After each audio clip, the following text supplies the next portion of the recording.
Hello friends, welcome to my YouTube channel kulumbai legwpwr. नोंथांमोनखौ आंनि NB ब्लगिं YouTube चेनेलनिफ्राय नोंथांमोन गासैखौबो बरायहरनाय थाबाय।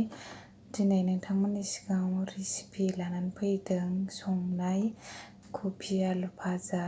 नोंथांमोना नायलांदो आं माबोरैहाय सङो। दा आङो मैगंखौ हानानै लाग्रोबाय, कफिखौ हाखांनानै लाजोब्बाय। ओमफ्राय आङो साइडआव दै गुदुंबो फुदुंखादों, दै गुदुङाव संख्रि होनानै गोदौलायनाय फुदुंखादों। ओमफ्राय बेयावहाय होबाय कफिखौ दै गुदुङाव, ओमफ्राय बेयाव आलुबो होगोन। आङो कफिखौ होनानै लाग्रोबाय, ओमफ्राय आलुखौबो आङो रेडि हानानै लाखादों साइडआव। ओमफ्राय आलुखौबो होनोसै, आलुखौ होबाय। आलु होखांनानै बेखौ 5 मिनिट्स दोननोसै, गोदौहोनोसै 5 मिनिट। बिनि उनावहाय आङो बेखौ सरगोन, दैखौ सरनानै गुसु जाहोगोन। 5 मिनिट जाबाय, ओमफ्राय आं बेखौ सरनानै लानोसै। सरनानै लाबाय, उखुन्दै खुलायनाय देन्जार गुदुं जाखाबायमोन।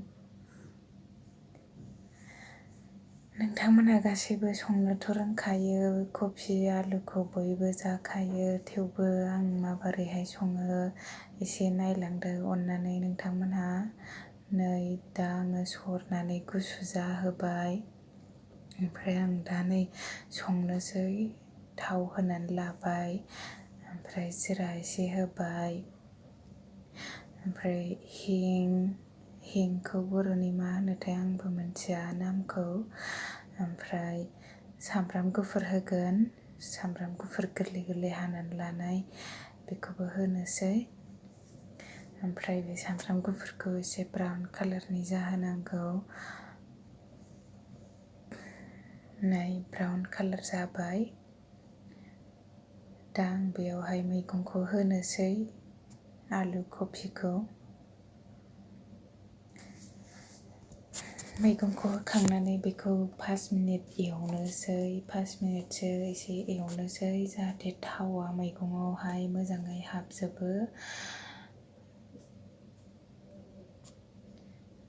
दा आङो संख्रि फानलु मा होनांगौ गासिबो होनानै लाजोबनोसै। नोंथांमोनहाबो नोंथांमोननि गोसो बायदि होनो हागोन, मा होनो गोसो। ओमफ्राय आङो बेवहाय बारा जेबो होआखै, संख्रि होबाय, हालदै होबाय। ओमफ्राय बियो गलमरिचनि पाउदार, बियो ब्लेक पेपार होनो बेखौ। ओमफ्राय बेखौ होनानै आङो एरबाय, ओमफ्राय एसे खोबनानै दोननोसै, जाहाथे एसे गुरै रुइयो।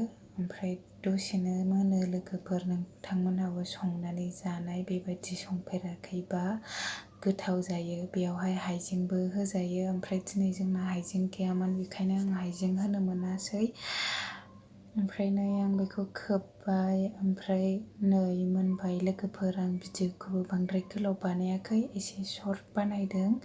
बेनोमोन लोगोफोर दिनैनि रेसिपिया। ओमफ्राय मोनखांनायनि उनाव दुन्दिया गांनैसो हानानै होबाय। थेंक इउ लोगोफोर, आंनि भिडिअखौ जोबजासिम नायनायनि थाखाय।